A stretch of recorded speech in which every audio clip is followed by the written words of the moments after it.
A lot of money's been passing to people to come up and try and get to the border by election day because they think that's a negative for us. They wanted that caravan, and there are those that say that caravan didn't just happen.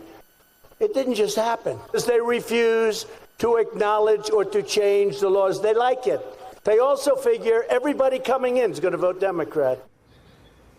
So glad I'm here to help you, Mr. President. Even if they got here, even if they got in, they couldn't vote. That, of course, was President Trump last night suggesting Democrats are supporting a caravan of migrants headed to the U.S. border to boost Democratic votes. It makes zero sense. The caravan is made up of 4,000 people from Honduras who are traveling by bus, truck, and foot. It is now one of President Trump's prime targets as part of his midterm strategy. The migrants say they are fleeing extreme violence and poverty, and they've told reporters that they would rather risk the consequences of Trump's immigration crackdown than stay in the country. Here's why. In 2012, Honduras was considered the murder capital of the world, with a rate of 90 murders per 100,000 people. According to the United Nations, in 2017, the number was down to 46 murders per 100,000 people. Extortion is also a huge problem. It's estimated Hondurans pay up to $200 million a year to extortionists. They target public transportation operators, small businesses, and residents in the poorest neighborhoods. The World Bank says 61% of Hondurans live in poverty. And in rural areas, 1 out of 5 people live on the equivalent of less than $2 a day. Now, as for President Trump's claim that Democrats are helping bring the caravan in for elections, I just said that there is no evidence of that, none. The president should know you can only vote if you are a U.S. citizen, which means you meet state requirements and you're 18 years old. Many of those in the caravan are minors, and even if they're adults, they're not citizens. If they were, they wouldn't be in the caravan. Not to mention, it takes a really, really long time to become a citizen. In order to become eligible, you have to have a permanent resident card for at least 5 years. Then you can apply, undergo an interview, and pass a test. That is no small feat. And guess what else it is? Impossible to do that in the next 18 days. So joining me now, Elliot Williams, former official with U.S. Immigration and Customs Enforcement at the Department of Justice, and Julia Ainsley, NBC News national security and justice reporter. Okay, Julia, let's talk about this caravan. We have learned that the first group has crossed into the Mexico border. Secretary of State Mike Pompeo, he's in Mexico right now talking with officials. Walk us through where Mexico stands on all this. So today is a really crucial day in all of this, Stephanie. We know that Secretary Pompeo was sent down there with a big mission to try to work with some of his partners and get these migrants to stay below Mexico in Guatemala, to not let them pass through Mexico up to the United States. He's down there to pressure them to do that. Of course, the president's been tweeting to try to pressure Mexico to do that. But just last night, a handful of these migrants went over a river to get into Mexico. They didn't go through this normal checkpoint where they would usually go through in the city of Tapachula, Mexico.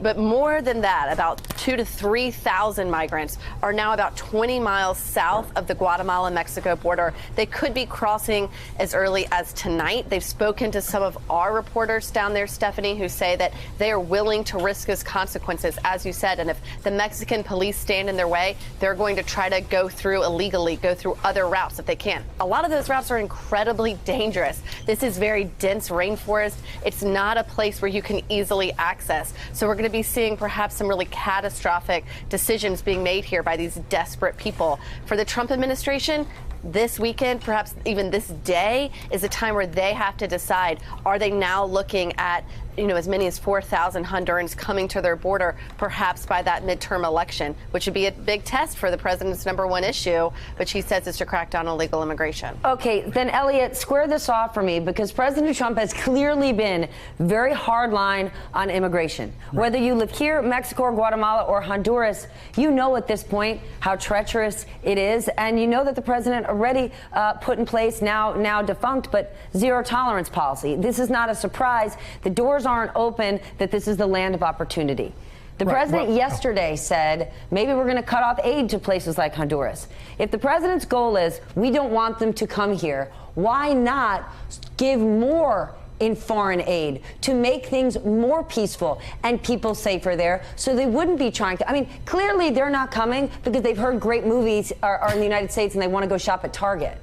Yeah, look, the amazing thing is that we've already seen our elections hacked. We've already seen foreign actors meddle in our elections, yet somehow the greatest threat to our democracy are a couple thousand Hondurans who aren't even here yet. And this is all about fear. It's not about fixing the border crisis. It's not about fixing, addressing the needs of the tens of or millions of individuals who are already present in the United States. And frankly, we could have had this solution. We could have addressed this years ago, but the president has chosen, to make immigration policy all about enforcement and all about fear. We see this time and time again in the administration's approach to law enforcement, to immigration, and so on. And it's always cracked down first, and we do need to ask questions later. But but even on this question of family separation, which was intended to be a deterrent, it clearly hasn't been, and people still want to come to the United States. So yes, this is far more of a humanitarian issue than a law enforcement one or a military one. And we need to look at all the factors that are driving what brings people to the United States. But they don't want to come to the United States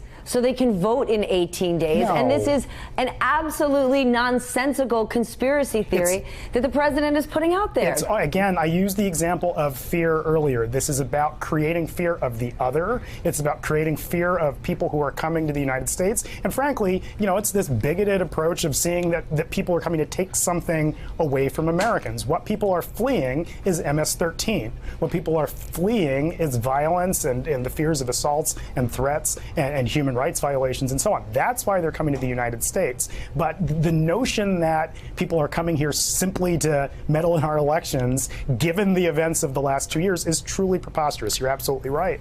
I am Stephanie, not. Yes, Julia. If I could say something about that date as well, it's not the significance that they're all showing up to vote in our election. Obviously, they travel during the fall, the same time they travel during the spring. These are temperate times of year to travel. But why that date matters is because we understand from our reporting that there are a slew of very strict border enforcement policies being thought up at the White House right now, championed by Stephen Miller, that could kick in after midterms. They don't want to do anything right now that could be incredibly incendiary and controversial, but they could be triggering that after the midterms. That's why that November 6th date matters to me.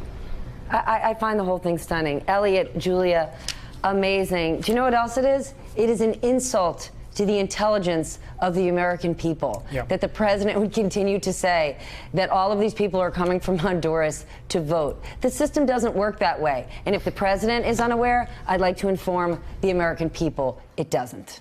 Hey, MSNBC fans, thanks for checking out our YouTube channel. Subscribe by clicking on that button down there and click on any of the videos here to watch the latest interviews and highlights. You can get more MSNBC for free every day with our newsletters. Just visit msnbc.com/newsletters to sign up now.